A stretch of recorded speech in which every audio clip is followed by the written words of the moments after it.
Guys, Nirbhaya case तो हम सबको याद है, राइट? और ये भी याद होगा कि वो लड़की उस रात अकेली नहीं थी, उसके साथ ऑलरेडी कोई था। तो ये तो अच्छे से आपको पता होना चाहिए कि जब हमें ज़रूरत होती है तो उस टाइम पे कोई होता नहीं, ठीक है? फिर चाहे वो कितना भी अपना खास क्यों ना हो, तो आपको अब जैसे हर एक चीज़ के लिए आजकल लड़कियां फाइनेंशियली इंडिपेंडेंट हैं, और जो नहीं हैं वो बन रही हैं। जो भी इस जनरेशन में हैं, they are financially independent, which is very very important, right? तो उसी तरीके से ना ये एक पॉइंट भी सेफ्टी पर्पज से, क्योंकि जब आपकी लाइफ ही नहीं रहेगी, जब आपका जीवन ही नहीं रहेगा, तो आप कुछ भी करके क्या करोगे, राइट? तो मेन तो हमें सेफ्टी रखनी चाहिए हमारी, और जिसके लिए हमें किसी पर भी डिपेंडेंट नहीं रहना है, ओके? तो जैसे हम स्टडीज़ करते हैं, घर के सारे काम सीखते हैं और करते हैं, there are lot of things, this skill should add in your list and it should be in priority. What I believe, it depends upon you. This is not for only sports person, this is for every girl should learn some safety skills, self defense skills, which could be maybe boxing, which could be maybe kung fu, karate, anything. It could be anything, right? But you should learn. We should be prepared for any such a situation.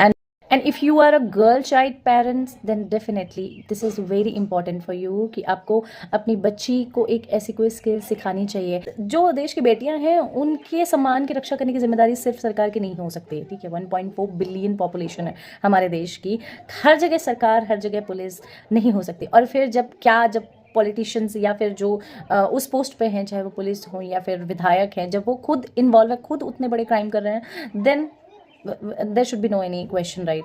ये हमारी अपनी responsibility, इस देश के हर एक नागरिक की responsibility है कि वो वुमेन्स सेफ्टी की तरफ एक स्टेप रहे, हमेशा सपोर्टिव रहे। This is very important agenda should be now a day.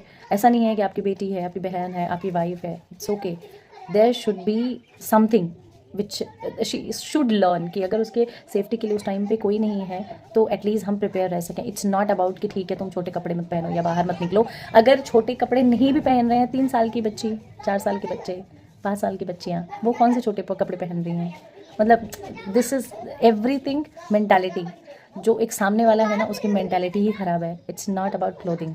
So girls, if you want to fly like a bird, then you have to also be prepared for any worst situation in your life, and you should learn some skills for your safety like a warrior, so you can fight at the situation. You don't need to depend upon anyone. And also later on maybe something happened wrong, then what? Then you need to wait for justice. No, आपकी life इतनी सस्ती नहीं हो सकती।